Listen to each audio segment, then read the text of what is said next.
Hello everyone, welcome back to the channel. I'm back here at Ciocca Kia in Ewing to check out this brand new 2024 Kia Telluride. This is the S trim with all-wheel drive in Midnight Lake Blue with a black Syntex seating material on the interior.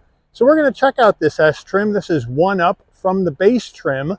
Now the Telluride, believe it or not, has 14 different trim levels, which I think is crazy for one model to have.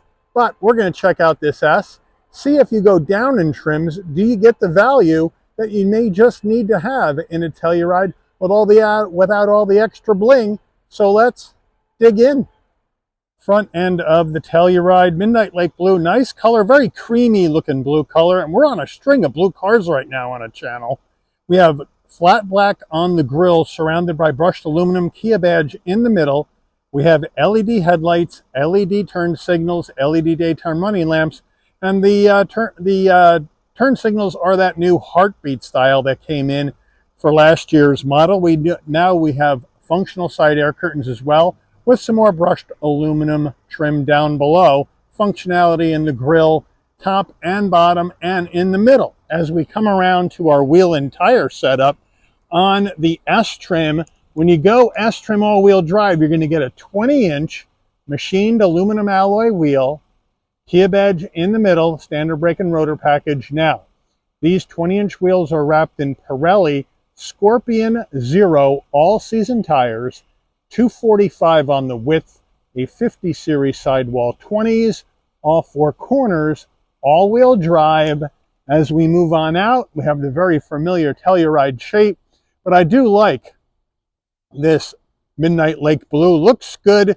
We do have flat black around the wheel wells and then down on the bottom of the door sills, and then chrome all the way around the windows.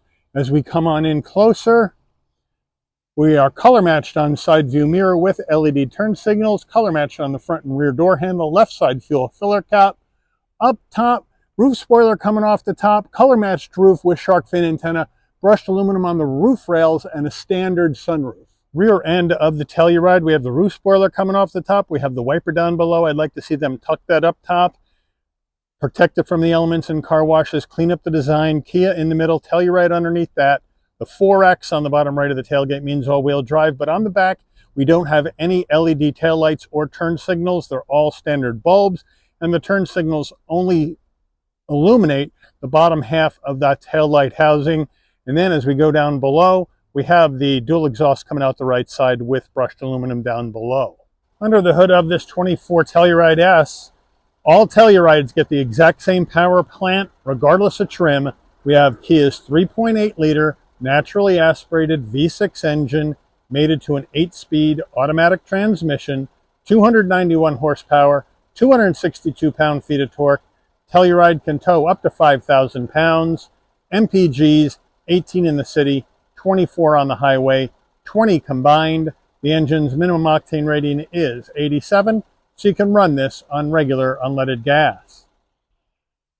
All right, before we get into the interior of this Telluride, you're going to want to know, Mike, how much do I have to lay out for one of these lower trim level Tellurides? Well, here we go. Base price for the 24 Telluride S with all-wheel drive is $39,890. Now that comes with some options that are included in that base price. So included in the base price, you get the 20-inch black finish wheels with machined accents. You get the roof rails. You get the wireless phone charger. You get second row captain's chairs. You get a power driver's seat, heated front seats, and a leather trimmed shift knob. That's all included in the $39,890. Now this has some additional options. We have to add in $495 for the Midnight Lake Blue paint. We have to add in an additional $600 for the S sunroof package. That gets you a power sunroof, LED interior lighting. We have to add in an additional $225 for the carpeted floor mats, another $55 for the cargo net, another $115 for the carpeted cargo mat with seat back protection, an extra $350 for the auto dimming mirror with HomeLink and compass, an extra $125 for the mud guards, and an extra $65 for the wheel locks. We then add in destination and delivery of $1,365 from Kia's West Point, Georgia assembly plant, and we have a total MSRP from the factory of $43,285. Let's check out the interior. Starting with the footbox, a nice large dead pedal brake and accelerator. Floor mats are in the cargo area at this time. Seats, we have power seat for the driver with lumbar, manual assist for the front passenger, then your black Syntex seating with light gray stitching, nice firm bolstering, nice soft headrest. It's a good looking interior. Passenger door panel, we get the soft touch up top, brushed aluminum on the door handle and on the trim. We have a nice soft armrest with the stitching, flat black on the switchgear. You have your standard sound system in the Telluride S. Up top, soft touch, some black, satin black trim I would call it, into the heat and air vent with your brushed aluminum accents, and then a nice large glove box. Infotainment screen on this Telluride, we get a 12.3-inch infotainment system, wired CarPlay, Android Auto. It is a touch screen. You get pretty good pinch to zoom action with this one. We got dual panel action, where we can have a couple of different things up on the screen if we would like. Nice and easy. We go to our backup camera, nice and large, nice and clear with trajectory, and then our parking sensors on the right side. Back into our infotainment system, we can either control some of the features up here, or we can control it from down here. So I like the redundancy, so we can go into our radio, we can set up our Sirius XM stations or standard radio stations, we can go into our media, where we're going to have our Apple CarPlay, Android Auto, which you got to plug in to get, and then you have your sounds of nature, where you can go ahead and get your lively forest going, or your calm sea waves, or some other things in here. So that's a nice touch. We can go back to our home, and then we can swipe through our, I'm going to turn the volume off, I'm going to have to pee if I keep hearing that waterfall on the sounds of nature. So here, I'm back to the main menu now. You can go ahead and swipe through from your main menu other things you want to see. You can project your phone. You got your quiet mode, which means if you have kids sleeping in the back, that'll shut off the rear speakers and only have the front ones on if you're listening to a podcast or to music. You can adjust your rear climate control. You got your map. You got valet mode. You can go to your setup, or you can go ahead and get your vehicle setup going. And you can adjust your climate. You can adjust your lights right here, adjust your welcome light, headlight delay. Now the S trim, you're not going to get the ambient lighting, so this one doesn't have it, but it's got a lot of nice features and it's really easy to use. And then we can just go ahead and pop it back into our map mode, and we can get that going. And now we have our sounds of nature up, but it's pretty easy to use. Then we have heat and air vents down below that, push button start right over here. You got a knob for volume and a knob for tuning over there on the right. Here's all your manual controls for your system, four-way hazards, dual climate control right there, looking good. And then we have three-stage heated seats for the driver and the front passenger, but no heated steering wheel in the S. And then down below here, you got a 12-volt USB-A, USB-C, and a wireless charging pad. And then we have our gear shift with the leather gaiter to go through this 8-speed automatic. Here is our center diff lock with our drive modes, which we'll check out when we go to look at the dash. Engine auto stop start on off, auto vehicle hold on off, electric emergency brake, parking sensors, an area for storage, 2 cup holders with the trim ring. But I really don't like this new key fob. It's too light, too plasticky. I feel like I'm going to drop it, it's going to bust. But we have lock, unlock, panic button, and on the back, remote start. Then we have our center armrest, semi-soft with the stitching, open it up, removable tray, and a nice area for storage. Here's our Telluride steering wheel, nice leather wrap wheel, nice 10 and 2 notches, Kia badge on the horn button. Got brushed aluminum to lift up the wheel, round bottom wheel, but I have no problem getting in and out of this passenger cabin. It's very large in here. Now, on the switch gear, you have your telephone voice commands, modes for your infotainment system, and your favorites button, and your volume. On the right, you have your adaptive cruise and safety suite controls and controls for your digital dash. Now, we don't have paddles, but on the stalks here, you got your headlight settings, and then your directionals, of course, and on the right, your front and rear wiper. Now on the left side of the dash, bright and dim the dash, hill descent control, traction control off, and we have a tilting and telescoping wheel. There we go. Now, dashboard-wise, you have your digital dash right here, and you have your drive modes. So right now we're in comfort. We're going to spin the dial to the left, and we have sport, and then we go to smart. Now we got to come back the other way, and we can get eco, and then we have snow. Or you can lock the center diff by pushing that dial in. So they got you set here in this vehicle. And then if you want to look at extra information, you can just thumb through, and we have extra pages inside these menus as well. So nice and easy to see as you're going down the road. Overhead console, as you can see, you have your emergency SOS button in case there was an emergency on the road. Kia Connect, so you can connect the vehicle up to your phone. Now, if you want your LED interior lighting to come on and off when you open and close the door, this button right here, push it in and leave it in. And then when you open the door, lighting comes on, close the door, the lighting will dim out. Then you have your standard sunroof where the shade is manual, so you're going to throw that back. And then you have one switch, one touch back, goes all the way back, one touch closed, and if you push it up, it'll tilt. And then you just bring the shade back. Then we have our sun visor with vanity and a light right there, LED too. And then, does it slide? Yes, it does.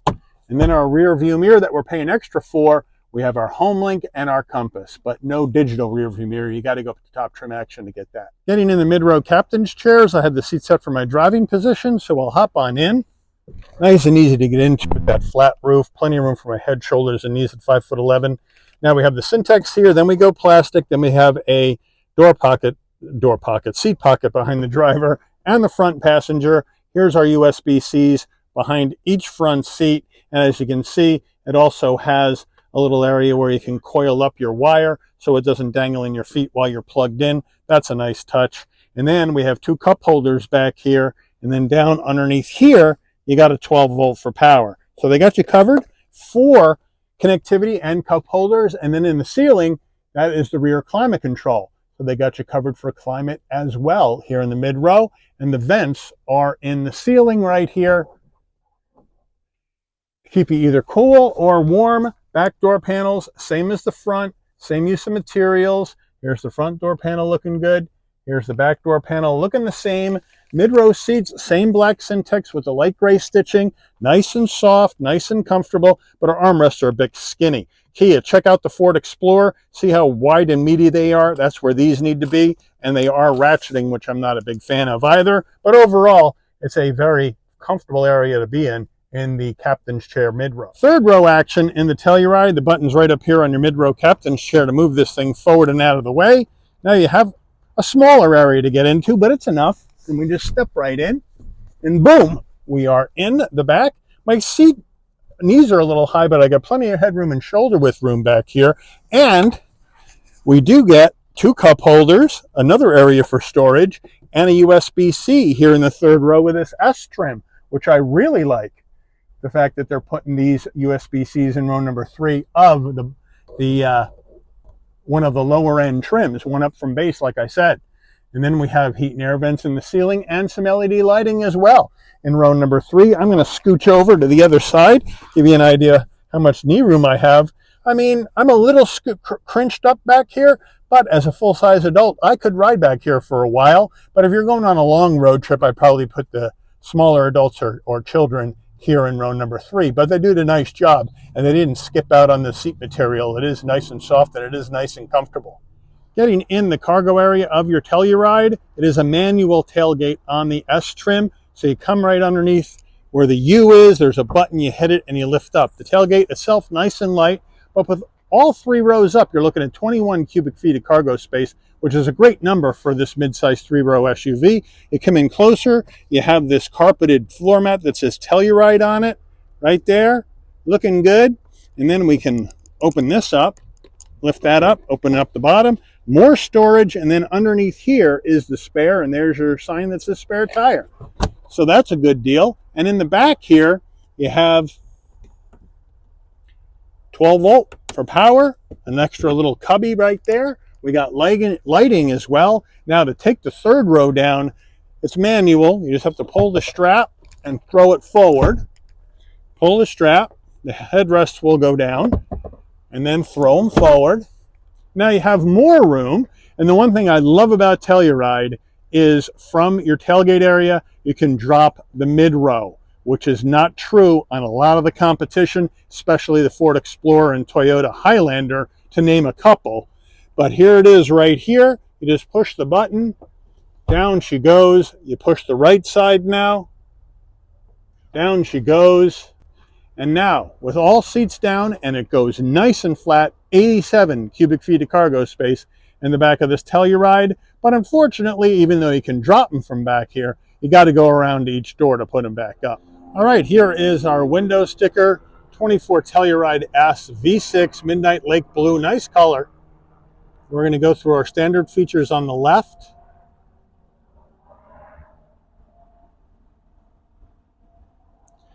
Our options right here.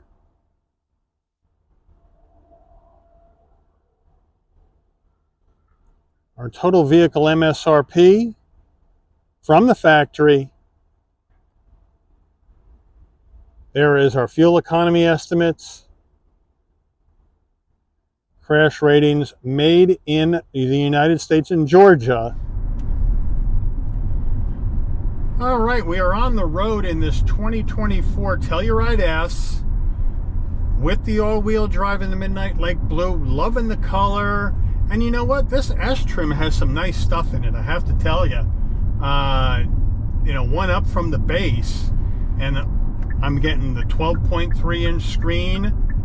Wired CarPlay, Android Auto. Not a big deal for me, at least. We have heated seats, wireless charging, USB-A, USB-C connectivity. We got blind spot monitoring, cross traffic alert, lane keep assist, all that jazz in here for safety. You got great visibility out of all the glass on this vehicle. So really, it's bringing some nice value. And then in the mid-row, you got USB-C connectivity with power, and power in the back. You can take those rear seats down from the tailgate area. They got a lot of nice stuff in here for this one up from base trim. I've never been in a Telluride S. I've been in a lot of Tellurides. The first time we have the S on the channel, and I have to tell you, it's pretty nice. Pretty nice. It gets you what you need. Maybe not everything you want, but it's gonna get you everything you need, and I really like that action here in this S trim with the all-wheel drive. Now you can also go S trim and front wheel drive if you want to save more money. It's a couple $1,000 more for the all-wheel drive. Now we have a 19.4 foot turning radius, which is pretty sharp for a three-row mid-size SUV. So here we go. Whips right around, down the road you go. Now of course the Telluride is front wheel drive, and then when the all-wheel drive kicks in, the back axle starts kicking power in. So when you're riding around on a normal day like today, you're going to be riding around front wheel drive action, especially if you're in normal like we are right now. But the handling isn't bad. It's a big SUV, right? And so the steering is going to be very light. It's going to be very numb, and it's going to be a little bit vague. And that's the way the Telluride steering has been since they introduced the Telluride into the lineup 4 years ago. But in its mission on what it is designed to do, which is to carry you, your family, your friends, your gear all over and get halfway decent gas mileage, but it's really a people hauler. It's right there. I mean, it's got a lot of great stuff over the competition at a lesser price point. Because if you, let's say, compared this to a Ford Explorer, and let's say our one up from base trim in the Explorer, I believe, right now is the XLT with the same options, you're looking at probably $5,000 more than this vehicle is. This vehicle out of the factory is about 43, 44, and the Explorer is going to be 47, 48 for the same action. So you're saving some money, and you're also saving money over the Highlander, over the Honda Pilot. It's bringing some good value. And of course, the main competition is the Hyundai Palisade, which is the sister vehicle, but it's got the more luxury vibe, where the Telluride's got more of a rugged vibe to it, I would say. But you get nice linear torque delivery out of this 3.8 liter V6. I'm glad they haven't gone down to Turbo 4 like so many other brands are going with their midsize SUVs. You know, Ford has a Turbo 4 in the lower trims. So Toyota Highlander is Turbo 4. The new Chevy Traverse for 2024 with their redesign is going to go from V6 down to Turbo 4. So Kia is keeping this 3.8 liter V6, and this engine Kia has been making since, I believe, 2005, maybe even earlier. It's been around a long time. This 8-speed's been around a long time. As far as your Kia drivelines go, this one is going to be your most reliable driveline because it's the simplest, and it's been around the longest, and they've worked out all the bugs. All right, we are going to slow down here, and now we're going to take off, see how this V6 does. No paddles, so we'll just let the engine shift on its own.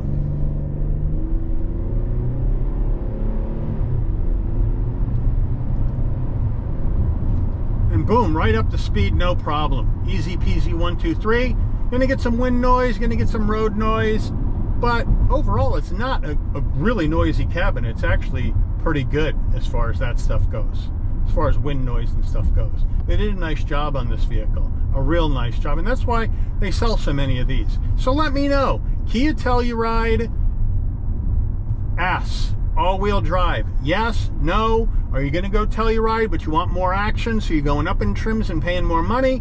Or are you going to go down to the base LX to save some more? Or are you going to a different brand altogether with your hard-earned SUV money? Let me know that in the comments. But I do want to thank Ciocca Kia here in Ewing, New Jersey, for allowing the channel access to this 2024 Kia Telluride S with all-wheel drive in Midnight Lake Blue for review today. I'd like to thank all of you for watching. If you enjoyed this video, please consider giving it a like. Please also consider subscribing and turn on that notification bell so you never miss another Shabby's Rides video. And I'll see all of you on the rebound. Take care, everyone.